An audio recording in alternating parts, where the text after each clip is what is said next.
여러분, 신앙생활을 하다 보면 문득 이런 생각 들 때 있지 않으세요? 내가 지금 잘하고 있는 걸까? 또는 하나님과 정말로 가까워지고 있는 게 맞나? 하고요. 아마 많은 분들이 고개를 끄덕이실 텐데요. 오늘 이 시간에는 성경을 근거로 우리의 영적인 상태를 스스로 진단해 볼 수 있는 7가지 명확한 증거들을 하나씩 살펴보겠습니다. 바로 이 질문이죠. 나 지금 영적으로 성장하고 있는가? 우리 마음속에서 아마 수없이 되풀이되는 질문일 겁니다. 그런데 여러분, 놀라운 사실은요, 이런 고민을 하고 있다는 것 자체가 이미 하나님께서 우리에게 보내시는 정말 긍정적인 신호라는 점입니다. 자, 7가지 증거를 살펴보기 전에 이 모든 이야기의 뿌리가 되는 약속의 말씀을 먼저 가슴에 새겼으면 좋겠습니다. 하나님을 가까이 하라, 그리하면 너희를 가까이 하시리라. 여기서 가까이 하다는 헬라어 원어가 앵기사테인데요. 이게 그냥 옆으로 슬쩍 다가가는 그런 느낌이 아니에요. 뭐랄까요? 마치 구약의 제사장이 가장 거룩한 장소인 지성소로 나아갈 때처럼 자신의 모든 것을 걸고 나아가는 전적인 헌신을 의미합니다. 이 약속을 기억하면서 첫 번째 증거부터 만나보시죠. 첫 번째 증거는 바로 죄에 대해서 거룩한 불편함을 느끼기 시작한다는 겁니다. 예전에는 대수롭지 않게 넘겼던 작은 거짓말이나 남에 대한 뒷이야기 같은 것들이요, 점점 마음에 콕콕 박히고 불편해지는 거죠.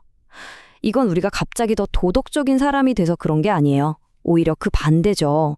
어두컴컴한 방에서는 잘 안 보이던 먼지가 밝은 햇살이 쫙 들어오면 너무나 선명하게 보이는 것과 똑같은 원리입니다.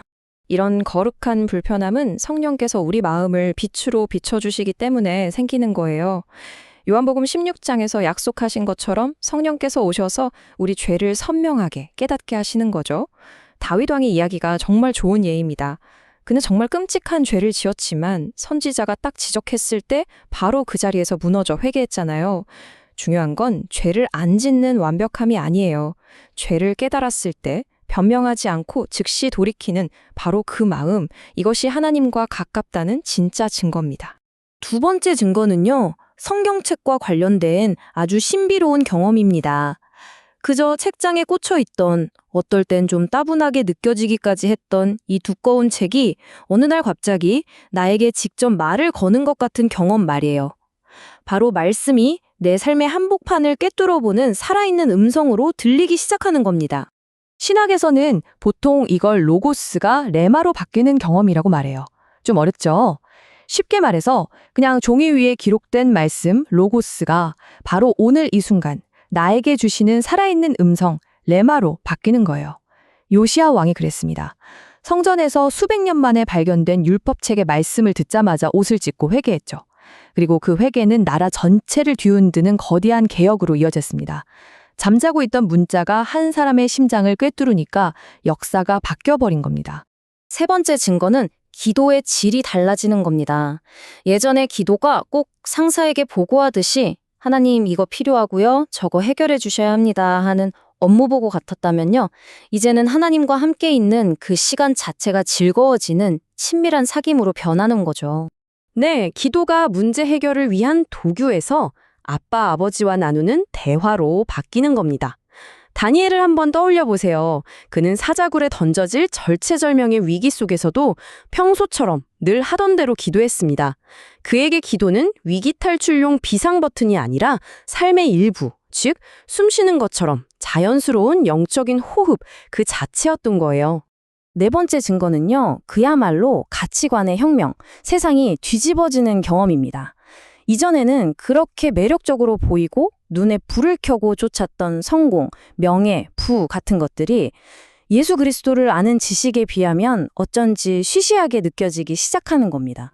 사도 바울의 이 고백 정말 강력하지 않나요? 세상 모든 것을 배설물로 여길 만큼 비교조차 할 수 없는 더 위대한 가치를 발견했다는 선언이잖아요.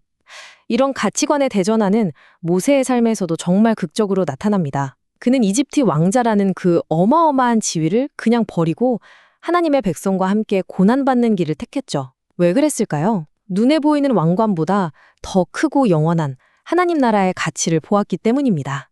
자, 다섯 번째 증거입니다. 이건 폭풍 후 한가운데서 경험하는 아주 신비로운 평안에 대한 이야기예요. 주변 상황은 하나도 바뀌지 않았습니다. 문제는 여전히 내 앞에 산더미처럼 쌓여 있는데 이상하게도 마음 가장 깊은 곳은 잔잔한 호수처럼 고요한 거예요. 도저히 설명할 수 없는 평안이 솟아나는 경험입니다. 사도 바울은 이걸 모든 지각에 뛰어난 하나님의 평강이라고 표현했어요. 우리 머리로는 도저히 이해할 수 없는 하늘로부터 오는 샬롬이죠. 가장 극적인 예는 아마 스데반일 겁니다. 그는 사람들이 던지는 돌에 맞아 죽어가는 그 끔찍한 순간에도 얼굴이 천사와 같았다고 성경은 기록합니다. 어떻게 그게 가능했을까요?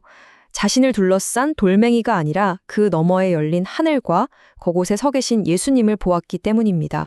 6번째 증거는 우리 마음의 크기에 관한 겁니다. 바로 사랑의 범위가 넓어지는 경험이죠. 도저히 사랑할 수 없었던 사람, 심지어 나에게 깊은 상처를 준 사람까지도 어느 순간 불쌍히 여기는 마음이 생기기 시작하는 거예요. 존 웨슬리는 이걸 그리스도인의 완전, 즉 완전한 사랑이라고 불렀습니다. 이게 죄를 아예 안 짓는 완벽한 인간이 된다는 뜻이 아니고요. 미움이나 분노보다 사랑이 먼저 반응하게 되는 상태를 말해요. 이 개념을 완벽하게 보여주는 인물이 바로 요셉이죠. 자신을 노예로 팔아넘긴 형들 앞에서 복수 대신 이렇게 말하잖아요. 나를 이리로 보낸 건 당신들이 아니라 하나님이십니다. 이건 정말 하나님과 동행하는 사람만이 가질 수 있는 놀라운 관점이죠. 자, 이제 마지막이자 어쩌면 가장 확실한 증거에 다다랐습니다. 바로 나의 유익이나 나의 욕심보다 하나님의 뜻과 그분의 음성을 순종하고 싶은 갈망이 더 커지는 삶입니다. 인생의 중요한 갈림길에서 던지는 질문 자체가 바뀌는 거예요. 예전에는 이게 나한테 이득이 될까를 먼저 물었다면 이제는 이 일을 통해 하나님께서 영광 받으실까를 먼저 묻게 되는 거죠. 부활하신 예수님을 만난 베드로의 삶이 바로 그랬잖아요. 그는 더 이상 자기 뜻대로 살지 않고 주님이 이끄시는 길을 따랐습니다. 핵심은 바로 이것입니다. 때로는 손해처럼 보여도 주님의 뜻이라고 믿어질 때 그 작은 순종을 시작하는 것, 그 순종들이 쌓여가는 삶 말입니다. 자, 이렇게 7가지 증거를 다 듣고 나니까 혹시 나는 아직 한참 멀었구나 하면서 마음이 좀 무거워지셨나요? 여러분 절대 그럴 필요 없습니다. 이 모든 것은 우리 힘으로 해내야 하는 숙제 목록이 아니거든요. 우리가 하나님께 나아가려는 그 작은 마음만 보일 때 성령께서 반드시 도와주시겠다는 약속이 있기 때문입니다. 이걸 신앙 용어로는 선행 은총이라고 합니다. 말이 조금 어렵죠? 아주 쉽게 말하면 우리가 하나님을 찾기도 전에 하나님의 은혜가 먼저 우리를 찾아와서 마음의 문을 똑똑 하고 두드리는 걸 말해요. 그러니 꼭 기억하세요. 오늘 이 내용을 보면서 나도 하나님과 더 가까워지고 싶다는 마음이 조금이라도 들었다면 그것이야말로 하나님이 이미 여러분 안에서 일하고 계시다는 가장 확실한 증거입니다. 그렇다면 이 귀한 성장을 계속해서 이어가려면 무엇을 해야 할까요? 존 웨슬리는 은총의 수단, 즉 하나님이 우리에게 은혜를 부어주시는 4개의 파이프라인을 강조했습니다. 바로 말씀, 기도, 성찬, 그리고 믿음의 동료들과의 교제입니다. 이 4가지 통로를 든든하게 붙들고 있다면 우리의 영적 성장은 결코 멈추지 않을 겁니다. 오늘 설명을 마무리하면서 마지막 질문 하나를 여러분께 남깁니다. 지금 당신의 삶은 무엇에 신중하고 있습니까? 세상의 목소리입니까? 아니면 하나님의 음성입니까? 조용히 자신을 돌아보는 시간이 되시길 바랍니다.